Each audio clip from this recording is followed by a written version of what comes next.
প্রেম করতেন কোনায়? টিকটকে। হলাই গেছেন কিল্লাই?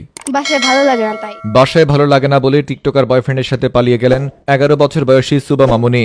অথচ 11 বছর বয়সে আমরা বাসায় ভালো না লাগলে মুরগির খোয়ার থেকে ডিম চুরি করে এনে বিক্রি করে দিতাম। বিছানার নিচে লুকানো মায়ের টাকা চুরি করে এনে বন্ধুদের সাথে চাল ডাল আলু দিয়ে পিকনিক করতাম। স্কুলে ভালো না লাগলে স্যার ম্যামদের চোখ ফাঁকি দিয়ে স্কুলের পিছন দিক দিয়ে পালিয়ে চলে আসতাম। দিনের বেলা কেউ বকা দিলে রাতের অন্ধকারে তার বাসার সামনে গিয়ে মুতে আসতাম। সকালবেলা শুনতাম সেই মুতের মধ্যে তিনি নাকি পিছলা খেয়ে পড়ে গেছেন। এ কথা আবার বন্ধু মহলে বলে হাহা করে হেসে দিতাম। তখন বুঝতাম না টিকটক কি কিংবা প্রেম কি। কোনো মেয়ে যদি আমাদের বলতো তোমাকে আমার ভালো লাগে, তার মুখে ওয়াক্তু বলে স্যাপ মেরে দৌড়ে পালিয়ে আসতাম। অথচ আজকাল 11 বছর বয়সে মেয়েদের বাসায় ভালো না লাগলে তার বয়ফ্রেন্ডের সাথে পালিয়ে বেড়ায়, তাও আবার টিকটকার বয়ফ্রেন্ড। এদিকে আপনারা আজ অব্দি বাসায় ভালো না লাগলে আপনাদের বয়ফ্রেন্ডের সাথে পালাচ্ছেন না, কিংবা কোনো টিকটকারের সাথে প্রেমও করছেন না। আপনারা কবে স্মার্ট হবেন? যে বয়সে স্কুল পালনের কারণে উদুম কেলানি খেতাম, সে বয়সে সুবা নামের এই মামুনিটি তার টিকটকার বয়ফ্রেন্ডের সাথে পালিয়ে পুরো দেশকে তার হাতের মুঠোয় নাচাচ্ছে। এই ছোট্ট মামুনিকে নিয়ে বিস্তারিত দেখুন রিপোর্টার পেয়াজউদ্দিন রসুনের রিপোর্টে। মামুনিটি হারিয়ে যায়নি। মামুনিটির বাসায় ভালো লাগছে না বলে তার টিকটকার বিটিআরের সাথে তার বাসায় একটু মনোরঞ্জন করতে গিয়েছেন। এদিকে দেশবাসী তার জন্য পাগল পাড়া হয়ে গেছে। সবাই ভেবেছে এত ছোট্ট একটা মেয়ে, ও কি বুঝবে, তাকে হয়তো কেউ নিয়ে গেছে কিংবা সে হারিয়ে গেছে।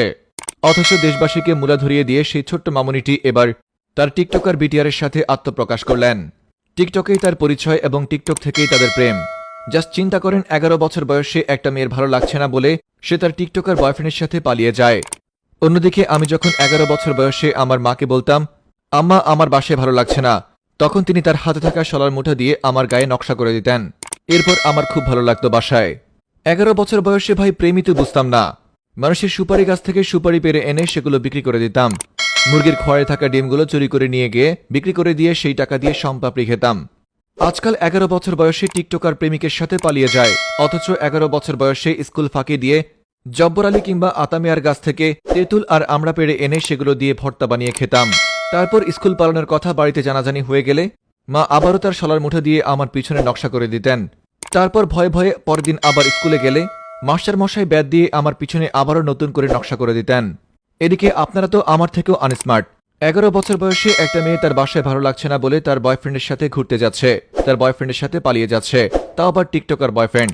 অন্যদিকে আপনাদের বয়স হয়ে গেছে 25-26 বছর, অথচ আপনারা এখন অব্দি আপনাদের বাসায় ভালো লাগলে কোথাও যাচ্ছেন না।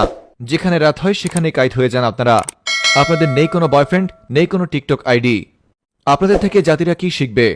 এত আনস্মার্ট কেন আপনারা? স্মার্ট হন। একটা মেয়ে 11 বছর বয়সে তার টিকটক বিটিআরের সাথে পালিয়ে যায়, অথচ আপনি 12টা অবধি পড়ে পড়ে ঘুমান।